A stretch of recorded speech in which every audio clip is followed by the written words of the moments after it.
আসসালামু আলাইকুম viewers, welcome back to my channel. আমি আবারও চলে এসেছি আপনাদের সামনে আর একটি নতুন ভিডিও নিয়ে। আজ তৈরি করে দেখাবো স্পাইসি মোমো। এটা দেখলেই জিভে পানি আসে, এতটাই টেস্টি। আপনারা চাইলে এটি অবশ্যই ট্রাই করতে পারেন। যারা এই রেসিপিটি ট্রাই করতে চান তারা অবশ্যই আমার ভিডিওটি ফার্স্ট থেকে লাস্ট পর্যন্ত দেখবেন। আশা করি আমার ভিডিও থেকে আপনারা অনেক উপকৃত হবেন, কারণ এই একটি ভিডিওতেই আমি মোমোর শীট, পুর এবং মোমোর ডিপিং সস ডিটেলসে দেখানোর চেষ্টা করেছি। যারা একেবারে নতুন রাঁধুনি, আশা করি আমার ভিডিওটি তাদের অনেক কাজে লাগবে।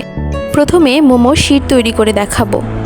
সেজন্য নিয়ে নিয়েছি 1.5 কাপ ময়দা। এখানে হাফ কাপ করে 3 বার আমি ময়দা নিয়েছি। এবার দিয়ে দিব 1/3 কাপ কর্নফ্লাওয়ার, সাথে দিয়ে দিব 1 চা চামচ লবণ। এবার ভালোভাবে একটি চালনি দিয়ে চেলে নিব। এবার শুকনো উপকরণগুলো একটি স্প্যাচুলার সাহায্যে ভালোভাবে মিশিয়ে নিব, যাতে ময়দা আর কর্নফ্লাওয়ার ভালোভাবে মিশে যায়। এখন অ্যাড করে দিচ্ছি ফুটন্ত গরম পানি। এটা কিন্তু নর্মাল বা হালকা গরম পানি দিয়ে করা যাবে না। ফুটন্ত গরম পানি দিয়ে করলেই এই ডোটি সফট এবং পারফেক্ট হবে। প্রথমে একটি স্প্যাচুলার সাহায্যে এটা মেখে নিচ্ছি, যাতে হাতে গরম না লাগে।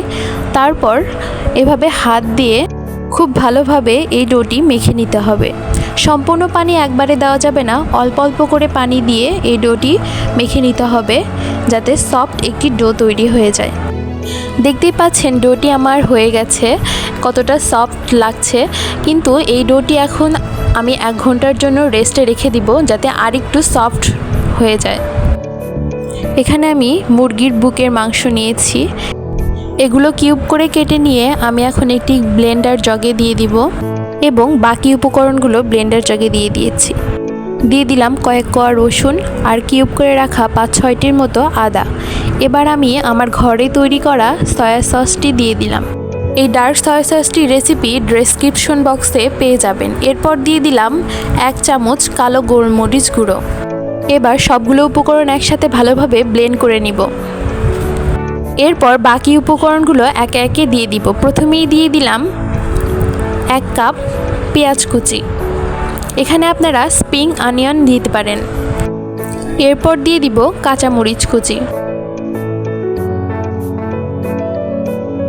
এবার দিয়ে দিব স্বাদ মতো লবণ। এবার এখানে দিয়ে দিব গরম গলানো বাটার। আমার মনে হয়েছে বাটারটা একটু কম, তাই আমি আবার দ্বিতীয়বারের মতো বাটার এখানে অ্যাড করেছি। এবার সব কিছু ভালোভাবে একসাথে মিশিয়ে নিয়ে রেখে দিব এক সাইডে। প্রথমে আমি টমেটো সসটি দিতে ভুলে গিয়েছিলাম, সেজন্য এখন দিয়ে দিলাম 2 টেবিল চামচ টমেটো সস। এখন তৈরি করে দেখাবো চিলি অয়েল। সেজন্য একটি বাটিতে নিয়ে নিয়েছি 1 চামচ চিলি ফ্লেক্স। এরপর দিয়ে দিব হাফ চামচ চিনি। এবার অ্যাড করে দিব 1 চামচ রসুন কুচি। আপনারা এখানে চাইলে 1 চামচ সাদা তিল ব্যবহার করতে পারেন, আমার কাছে ছিল না তাই আমি দিতে পারিনি। তারপরে দিয়ে দিব মরিচের গুঁড়া। এখন দিয়ে দিব গরম ফুটন্ত তেল। এবার সব কিছু ভালোভাবে একসাথে মিশিয়ে নিলাম। এই চিলি অয়েলটা আপনারা ফ্রিজে রেখে অনেক দিন খেতে পারবেন, আর বিভিন্ন চাইনিজ রেসিপির সাথে এটি সার্ভ করতে পারবেন। আধা ঘন্টা পর আবারও ময়দাটি একটু মধ্যে নিয়ে মোমোর শীট তৈরি করে নিব। সেজন্য একটি বেলনিতে কিছুটা ময়দা ছিটিয়ে দিয়ে একটি লেচি থেকে রুটি বেলে নিব। দেখতেই পাচ্ছেন রুটিটা কেমন হয়েছে, বেশি পাতলাও না আবার মোটাও না। এটাই হলো মোমো বানানোর পারফেক্ট শীট। এখান থেকে রাউন্ড শেপের রুটি কেটে নিয়েছি। এবার মোমোর শেপ দিব। আগে থেকে করে রাখা চিকেনের পুর দিয়ে এবার মোমোর শেপ দিয়ে দিব। আপনারা দেখতে পাচ্ছেন এক পাশে ভাঁজ দিয়ে দিয়ে আমি এই মোমোর শেপগুলো দিয়ে নিচ্ছি। স্ক্রিনে যেভাবে দেখিয়ে দিচ্ছি সেভাবেই ট্রাই করবেন, তাহলেই আমার মতো পারফেক্ট মোমোর শেপ দিতে পারবেন। এই তো আমার প্রায় সবগুলো মোমো বানানো হয়ে গেছে। এভাবে আমি সবগুলো মোমো বানিয়ে নিয়েছি। এবার একটি হাঁড়িতে কিছুটা তেল দিয়ে দিব এবং মিডিয়াম আঁচে মোমোগুলো ভেজে নিব। যখন মোমোগুলো প্যানে দিব তখন খেয়াল রাখতে হবে যাতে একটার সাথে আরেকটি না লেগে যায়, কারণ যখন আমরা স্টিম করব তখন মোমোগুলো সাইজে একটু বড় হয়ে যাবে।